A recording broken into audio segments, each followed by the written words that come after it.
알리바바의 마인 대표가 유명해지고 알리바바가 중국을 대표하는 기업이 자리에 오른 거는 가장 큰 역할을 했던 게 누구냐면 알리페이입니다.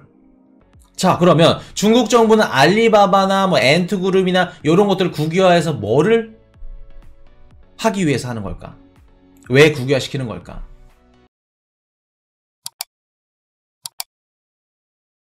자, 오늘 중국 시그널. 자, 중국 알리바바 창업자 마윈, 엔트그룹 지배권 상실. 우리 알리바바 그룹자 창업자 마윈이 엔트그룹 지배권을 상실을 했다고 합니다. 근데 요거 기사 나오기 며칠 전에 웃긴 게 뭐냐면 1월 4일날 중국 당국에서 마윈의 엔트그룹 IPO를 허용을 해줬습니다. 알리바바 주가 7.7% 상승. 그래서 지금 중국이 외환 수급이 제대로 안 되고 있죠.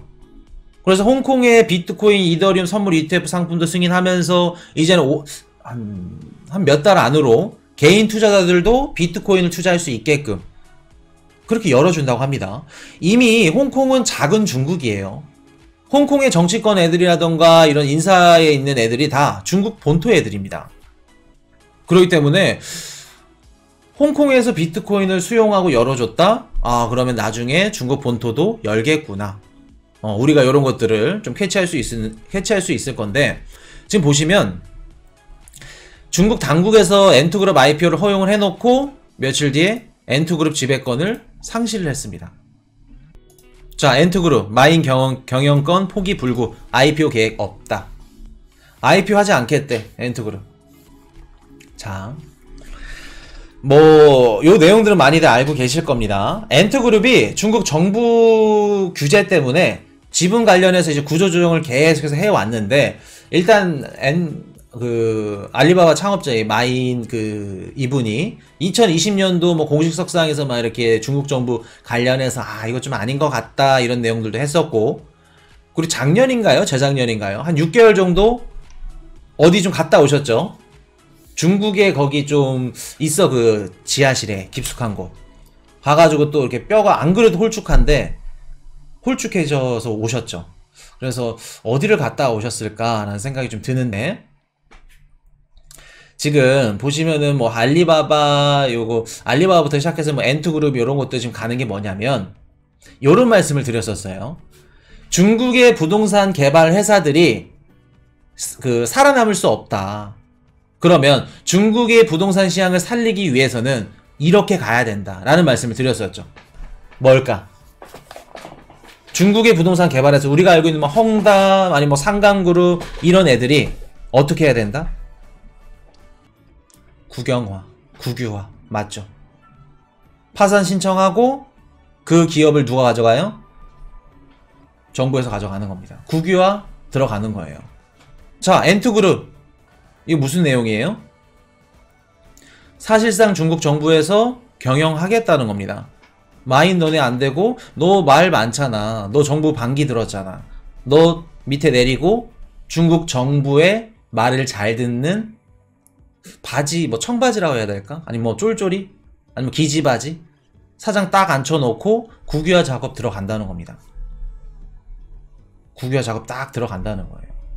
디리추싱이라고 미국 증시 상장된 그 기업이 있습니다. 그래서 걔네가 갖고 있는 게 뭐냐면은 이제 자동차 관련된 뭐 GPS라던가 이런, 나중에 어떻게 보면 테슬라 AI 막 이런 자동차라던가 중국에 있는 그 정보를 많이들 갖고 있는 게 이제 디리추싱인데, 얘네 보고 중국 정부에서 야, 너네 중국 본토 상장해라, 아니면은 홍콩에 상장해라, 계속해서 권고를 했는데 얘네들은 싫습니다.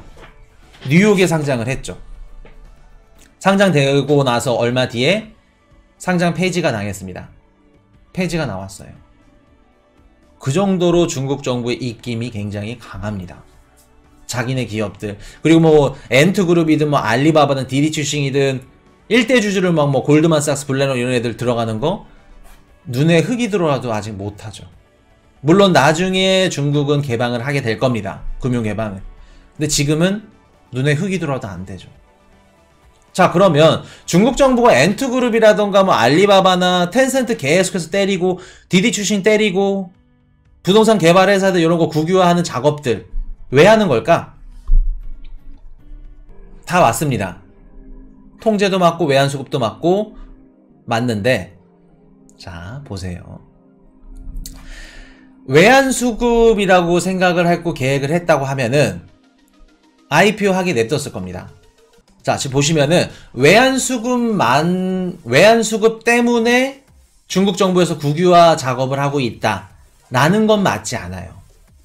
왜냐? 지금 당장 IPO는 할 수가 없습니다. 물론 얘네들이 뭐 법을 좀 규제를 바꾸거나 그러면 뭐 가능하겠지만, 중국의 그 기업 지배 구조가 이제 어떤 식으로 되어 있냐면은 3년 안에 변동이 있어. 뭐 예를 들어서 뭐 마인이 이렇게 경영권을 포기하고 뭐 내려오고 최대 주주가 뭐 어떻게 되고, 그렇게 되면은 최소 못해도 홍콩에 상장하려면 최소 1년, 그리고 본토 상하이 거래소 상장하려면 2년 뒤에나 상장이 가능합니다.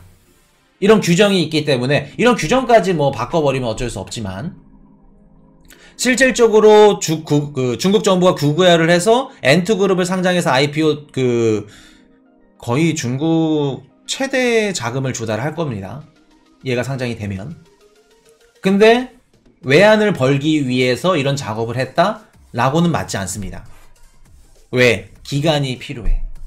실제 상장 기간까지는 최소 못해도 1년에서 2년, 뭐 3년까지도 기간이 필요합니다. 알리바바의 마인 대표가 유명해지고 알리바바가 중국을 대표하는 기업이 자리에 오른 거는 가장 큰 역할을 했던 게 누구냐면 알리페이입니다.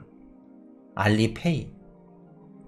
알리페이가 뭐냐? 카카오페이처럼 결제망이에요. 결제망을 결제를 하는데 여기서 수수료만 하더라도 천문학적인 수수료가 나와. 천문학적인. 자, 그러면 알리페이 사용자 수가 중국이 13억 명 이상이라고 합니다. 중국인 5명 중에 3명이 국민 이커머스 사용하는 이커머스 플랫폼이에요. 쉽게 말해서 네이버 똑같은 겁니다. 우리나라 한국인들이 네이버 쓰는 것처럼. 자, 그러면 중국 정부는 알리바바나 뭐 엔투그룹이나 이런 것들을 국유화해서 뭐를 하기 위해서 하는 걸까? 왜 국유화 시키는 걸까? 자, 보세요. 중국 정부에서 CBDC 가장 먼저 개발을 해서 지금 뭐 유통이라던가 상용화도 가장 먼저 빨리 하고 있습니다. 근데 제일 디지털 위안화가 처음에 출시가 됐을 때 중국 정부 입장에서 가장 걸림돌이 누구였냐면 알리페이, 위챗페이, 얘네들이었어요. 중국인 10명 중에 9명이 10명 중에 10명이라고 해도 되겠다. 왜? 8명은 알리페이 알리페이 아니면 뭐 위챗페이 다 쓰니까. 다 결제만 QR코드 쓰고 뭐 쓰고 하는 게 알리페이 아니면 위챗페이야.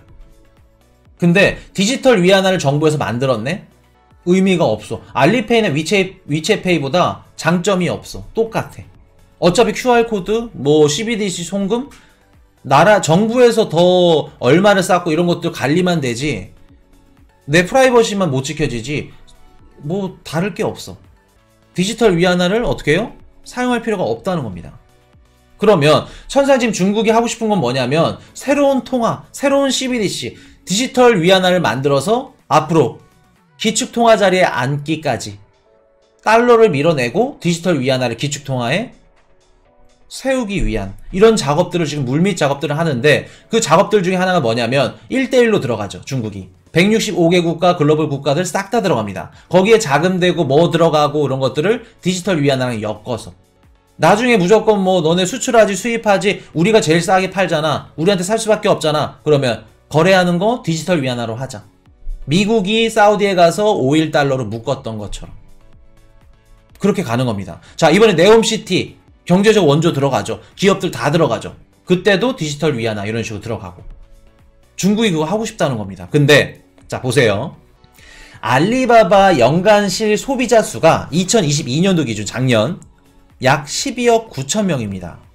중국 소비자가 9억 7,900만 명이야. 해외 소비자가 3억 100만 명이야.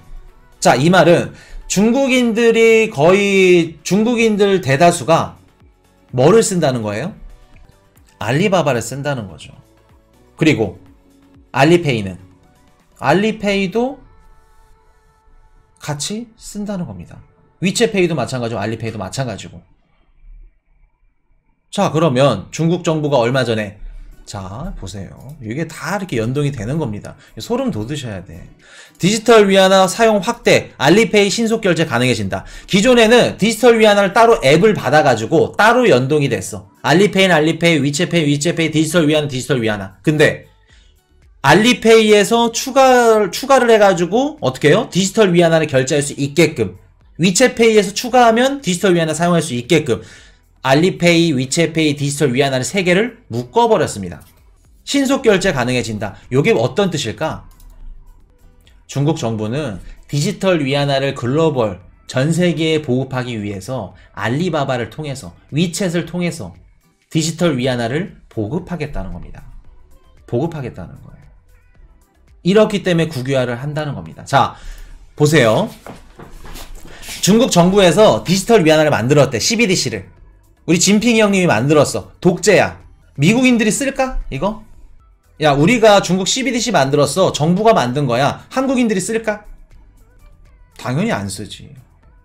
안 그래도 중국 막 인식 안 좋고 막 독재고 뭐고 언론부터 시작해서 막 인권도 막 탄압하고. 자, 그러면 디지털 위안화를 포장이 잘 되어져 있고 중국의 유망한 이런 기업들이 알리바바며 위챗이며 아니면 이런 그런 기업들이 자연스럽게 결제를 하기 위해서는 알리바바의 그 플랫폼에 나와져 있는 상품을 사기 위해서는 알리바바 이용해야겠다.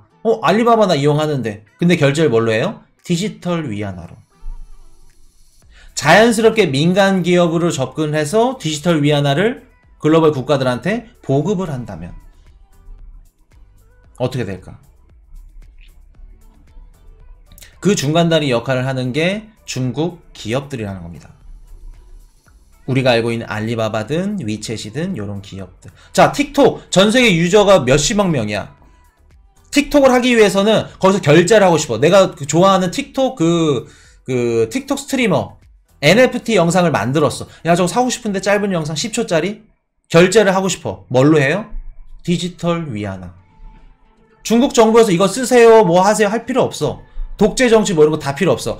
그냥 중국이 만든 기업들 이용하려면, 플랫폼들 사용하려면 디지털 위안화 쓸 수 있게끔 쭉 연동한다는 겁니다. 근데 만약에 마인이 하기 싫대, 알리페이를 쓰고 싶대, 스테이블 코인 쓰고 싶대, 그러면 어떻게 돼요? 대장 자리에서 끌어내려야지. 지네가 국유화해서 써야지. 요거 하고 싶다는 겁니다. 디지털 위안화. 자, 중국인들 쇼핑해. 우리가 뭐 지마켓, 옥션, 오픈마켓 쇼핑하듯이 뭐 물건도 사고 뭐 음식도 사고 알리바바 들어가서 사는데 기존에는 알리페이, 위챗페이 이런 것만 썼다면 디지털 위안화를 샀더니 페이백을 해주네. 뭔가 할인을 해주네. 그리고 알리바바 어차피 국유화죠. 중국 정부에서 나중에는 알리페이가 쭉 사용량이 줄어들면서 자연스럽게 안 하고 뭘로 연동을 시킨다? 디지털 위안화로. 디지털 위안화 결제로. 이거 하겠다는 겁니다. 얼마 전에 중국 정부에서 메타버스 2025년도까지 미친듯이 뭐 300배인가? 성장을 시키겠다 하죠. 중국 정부에서 메타버스 생태계를 만들면 누가 만들까? 알리바바. 지네가 갖고 가서 메타버스 만들어서 중국의 그 전통 문화유산, 삼국지 NFT, 아니면 병극 NFT, 판다 NFT. 알리바바가 만든 메타버스 생태계에서 NFT를 사서 갖고 논다면. 근데 그 물건을 사고, 갖고 놀고, 커피도 마시고, 광고도 뭐 하고, 여기저기 쇼핑을 하는데 뭐가 필요해요? 통화가? 디지털 위안화. 그러면 중국은 알리바바가 만든, 위챗이 만든, 텐센트가 만든 메타버스 아니면 게임, NFT 이런 거를 살 때마다 디지털 위안화가 들어온다는 건 어떻게 해요? 전 세계 글로벌 국가들의 디지털 위안화 수요량이 늘어난다는 겁니다. 그러면 미국이 달러랑 오일이랑 달러를 묶었던 것처럼 어떻게 돼요? 귀축동화의 자리에 올라갈 수 있는 가능성이 보인다는 거죠. 그거 하겠다는 겁니다, 중국이. 이런 것들을 알고 있기 때문에 미국도, 삼성도, 인도도, 일본도, 중국도. 일본 기시다 총리가 뭐라 그래요? 우리는 웹3 매력적인 산업으로 만들겠다. 걔네는 다오도 있습니다. 금융청이 있어요. 웹 3.0 그 출범 그 부서가 있고 장관이 신설이 됐습니다. 그렇게 빨라요. 일본, 미국 이런 전 세계 선진 국가들이 이렇게 준비를 하고 메타버스 생태계며 뭐며 다 준비를 하는데 다오며 뭐 웹3며 비트코인이 안 간다? 뭐 반감기 4년이 있다가 뭐 가격 못 오른다? 우리 메타버스 생태계 안에서 뭘로 결제할 건가요? 미국인이랑 밥을 먹고 어디 쇼핑을 하고 서로 카페에서 이렇게 앉아서 커피를 먹을 거면 결제를 해야 되는데 계좌이체를 할까? 신용카드 결제를 할까? 무조건 코인 결제라는 겁니다. 메타버스 생태계에서. 이해되셨죠? 그렇기 때문에 코인 이슈가 매주 월수금 오후 9시 비트코인 맥시멀리스트 방송을 하는 겁니다. 자, 중국의 외환 수급 그리고 디지털 위안의 글로벌 확장 목적까지 IPO 상장되면 홍콩에 상장돼서 해외 자금들 달러들 미친 듯이 수급이 들어오는 겁니다. 그러면 중국 입장에서 외환 수급이 되는 거고. 이해되셨죠? 여기까지. 자, 오늘 정리하겠습니다. 약세장에서는 공격적으로 행동하고 강세장에서는 신중하게 행동해야 할 것. 비트코인 딱 끝. 오늘 여기까지 하겠습니다. Hey, I got a confession.